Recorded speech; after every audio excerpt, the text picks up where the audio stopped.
Exposing the सबसे डरावना रहस्य इन एंटार्क्टिका। अगर आपको लगता है कि बर्फ सिर्फ सफेद होती है तो आप गलत हैं। बर्फ पर खून सुनने में ही अजीब लगता है ना?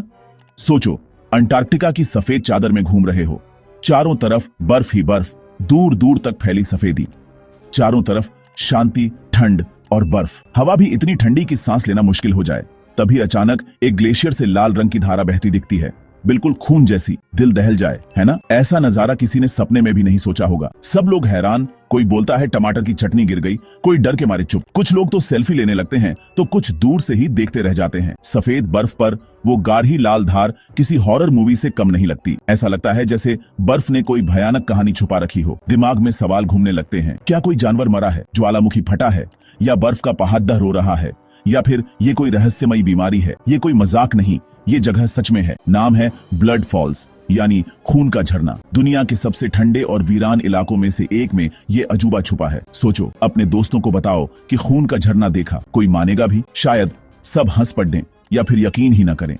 अंटार्कटिका की एक सूखी ठंडी घाटी में टेलर ग्लेशियर से ये लाल पानी बहता है। सालों तक लोग हैरान रहे, कोई समझ नहीं पाया कि ये क्या है। वैज्ञानिक भी पहली बार देखकर चौंक गए थे। ये जगह इतनी दूर और खतरनाक है कि रिसर्च करना भी किसी एडवेंचर से कम नहीं। यहाँ पहुँचना ही अपने आप में एक चुनौती है। क्या ये सच में खून है या कोई और कहानी है? वैज्ञानिकों को सालों तक यही सवाल परेशान करता रहा। हर बार नए नमूने, नए सवाल। ब्लड फॉल्स हमें याद दिलाता है कि प्रकृति के पास ऐसे ऐसे राज्य हैं जो हमारी सोच से बाहर है। यहाँ हर चीज में कोई ना कोई रहस्य छुपा है। तो चलो जानते हैं इस खूनी दिखने वाले झरने की असली कहानी, क्योंकि इसमें ट्विस्ट बहुत है और यकीन मानो ये कहानी जितनी दिखती है उससे कहीं ज्यादा दिलचस्प है। कहानी शुरू होती है 1911 में, जब British scientist Griffith Taylor Antarctica की खोज में निकले थे। उस समय अंटार्कटिका एक रहस्यमयी और लगभग अज्ञात जगह थी, जहां पहुंचना भी किसी कारनामे से कम नहीं था। टेलर और उनकी टीम बर्फीले तूफानों और बेहद ठंडे मौसम में आगे बढ़ रहे थे। हर कदम पर नई चुनौतियों का सामना कर रहे थे। बर्फ और पत्थरों के बीच उन्हें दूर से एक ग्लेशियर से लाल लाल बहता कुछ दिखा। सफेद बर्फ के बीच वो लाल रंग किसी जादू जैसा लग रहा था, मानो किसी ने बर्फ पर खून बिखेर दिया हो। पहले लगा आंखों का धोखा है, पर पास जाकर देखा तो सच में लाल झरना बह रहा था। टीम के सदस्य हैरान रह गए। ऐसा नजारा उन्होंने पहले कभी नहीं देखा था। उस वक्त के वैज्ञानिकों ने सोचा, शायद ये किसी लाल शैवाल की वजह से है, जैसे पानी में काई जमती है। उन्होंने अनुमान लगाया कि शायद बर्फ के नीचे कोई अनोखा जीवन छुपा है। उन्होंने डायरी में नोट किया, नाम दिया ब्लड फॉल्स। किसी ने ज्यादा सिर नहीं खपाया, क्योंकि उस समय साधन भी सीमित थे और आगे बढ़ना जरूरी था। लेकिन यह मिस्ट्री यहीं खत्म नहीं हुई। सालों बाद जब टेक्नोलॉजी बढ़ी, वैज्ञानिकों ने फिर से सैंपल लिए। अब उनके पास बेहतर उपकरण और ज्यादा जानकारी थी। लैब में टेस्ट किया तो पता चला पानी में कोई लाल शैवाल है ही नहीं। नतीजे देखकर वैज्ञानिक भी चौंक गए। अब सवाल और बड़ा हो गया, अगर शैवाल नहीं है तो ये लाल रंग कहां से आ रहा है? क्या ये किसी खनिज की वजह से है या फिर कोई और अनजाना कारण है? ब्लड फॉल्स एक साइंटिफिक सेलिब्रिटी बन गया। हर कोई इसका जवाब ढूंढने में लग गया। दुनिया भर के वैज्ञानिक, पत्रकार और खोजी यहां आने लगे। क्या वैज्ञानिक इस रहस्य को सुलझा पाए या ये राज हमेशा के लिए राज ही रह गया? ब्लड फॉल्स आज भी उतना ही रहस्यमय है जितना पहली बार दिखा था। सबसे बड़ा सवाल, अगर ये खून नहीं, शैवाल भी नहीं, तो फिर है क्या? दूर से देखने पर तो लगता है जैसे बर्फ के बीचों बीच किसी ने खून बहा दिया हो, लेकिन असलियत इससे कहीं ज्यादा दिलचस्प है। क्या ग्लेशियर के अंदर कोई फैंटा की फैक्ट्री है या फिर कोई रहस्यमयी जीव है जो लाल रंग का पानी निकालता है? ये सवाल हर किसी के मन में आता है।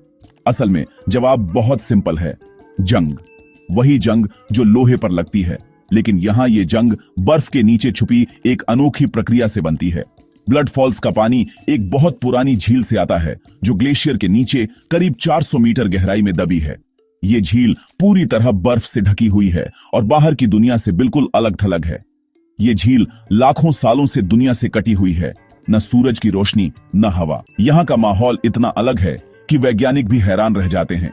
उस पानी में लोहा घुला हुआ है जो आसपास की चट्टानों से आया। बर्फ के नीचे दबे रहने से ये पानी कभी ऑक्सीजन के संपर्क में नहीं आता।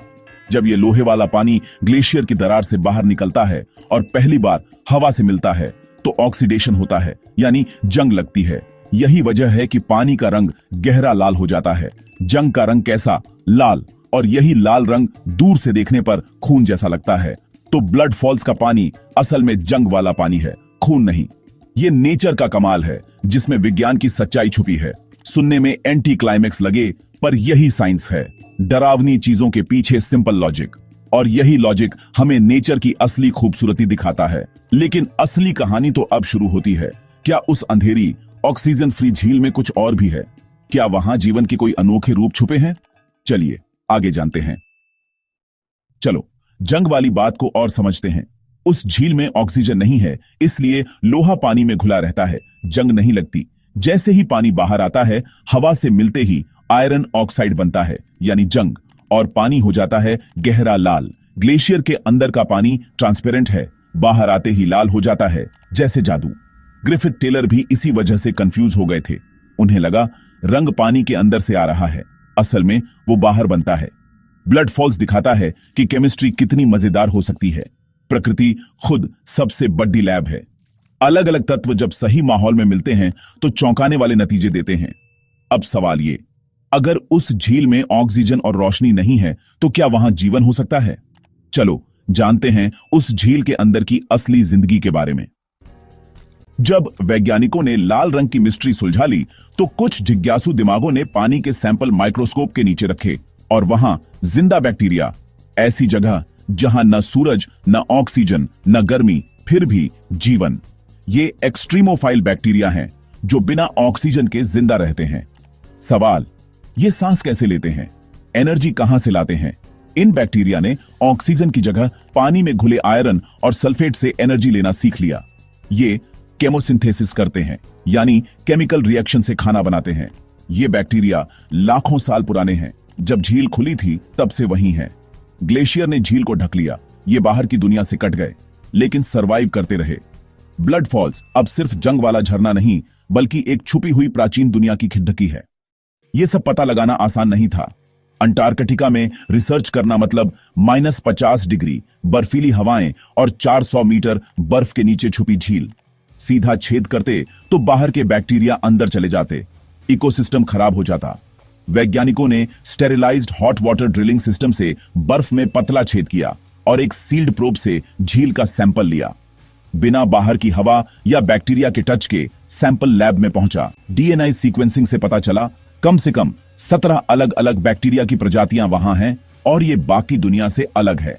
रेडियो इको साउंडिंग से ग्लेशियर के नीचे का नक्शा बना, पता चला वहां पानी का पूरा नेटवर्क है।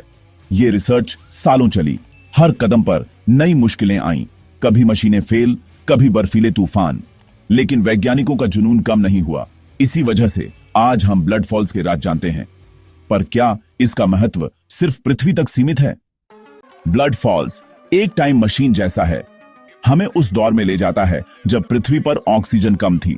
उस वक्त जीवन बिना ऑक्सीजन के जिंदा रहना जानता था। ब्लड फॉल्स की झील उसी प्राचीन दुनिया का टुकड़ा है। स्नोबॉल अर्थ थ्योरी के मुताबिक जब पूरी धरती बर्फ से ढकी थी, जीवन शायद ऐसी ही झीलों में बचा था। ब्लड फॉल्स के बैक्टीरिया इस थ्योरी को सपोर्ट करते हैं। वो दिखाते हैं कि जीवन सबसे मुश्किल हालात में भी जिंदा रह सकता है। ये झील एक बंद इकोसिस्टम है। बैक्टीरिया अपने ही वेस्ट को रिसाइकल करके जिंदा हैं। इससे वैज्ञानिक समझ सकते हैं कि बिना बाहरी मदद के इकोसिस्टम कितने समय तक चल सकता है। ये हमें पृथ्वी के इतिहास और जीवन की लचीलापन समझने में मदद करता है। लेकिन क्या यह कहानी सिर्फ पृथ्वी तक सीमित है? अब असली सवाल, क्या ऐसा जीवन पृथ्वी के बाहर भी हो सकता है? सोचो, मंगल ग्रह आज ठंडा, सूखा, पर कभी वहां झीलें थीं। हो सकता है मंगल पर भी बर्फ के नीचे झीलें कैद हों, जैसे अंटार्कटिका में। ब्लड फॉल्स बताता है अगर बर्फ के नीचे तरल पानी, लोहा और सल्फेट हैं, तो माइक्रोबियल लाइफ मुमकिन है। ऐसे जीवन को सूरज की रोशनी या ऑक्सीजन की जरूरत नहीं। यही वजह है कि एस्ट्रोबायोलॉजी में ब्लड फॉल्स एक मॉडल बन गया है। सिर्फ मंगल ही नहीं, बृहस्पति का चांद यूरोपा और शनि का चांद एनसेलाडस भी ऐसे ही उम्मीदवार हैं। इन चांदों के नीचे भी तरल पानी के महासागर हैं। शायद वहां भी ब्लड फॉल्स जैसे बैक्टीरिया हों। नासा अब ऐसे मिशन प्लान करता है जो बर्फ के नीचे ड्रिल कर सकें और जीवन के संकेत ढूंढ सकें। ब्लड फॉल्स की कहानी अब पूरे सौर मंडल तक फैल गई है। ये दिखाता है कि जीवन कहीं भी रास्ता बना सकता है। तो ब्लड फॉल्स खून नहीं, न कोई श्राप, न ग्लेशियर का रोना धोना। ये विज्ञान है। लोहे, पानी, ऑक्सीजन और जिद्दी बैक्टीरिया की कहानी। 100 साल से ज्यादा लगे इस पहेली को सुलझाने में, और जब जवाब मिला तो नए सवाल खड़ीडीडीछे हो गए। ब्लड फॉल्स हमें दिखाता है कि हमारी दुनिया कितनी अजीब और अद्भुत है। प्रकृति हमेशा हमें चौंका सकती है। ये सिर्फ एक टूरिस्ट स्पॉट नहीं, बल्कि एक प्रेरणा है, वैज्ञानिकों और आम लोगों के लिए। ये बताता है कि डरावनी दिखने वाली चीजों के पीछे खूबसूरत वैज्ञानिक सच्चाई छिपी हो सकती है। ब्लड फॉल्स की कहानी है सर्वाइवल, एडेप्टेशन और उन अनजाने हीरो बैक्टीरिया की जो लाखों साल से अंधेरे में जी रहे हैं। अगली बार कोई पूछे ब्लड फॉल्स क्या है, तो सिर्फ जंग वाला पानी मत कहना, पूरी कहानी सुनाना, क्योंकि ब्लड फॉल्स खून नहीं, विज्ञान का जादू है। और सच कहूं, जादू किसी खून खराबे से कहीं ज्यादा रोमांचक होता है कि नहीं?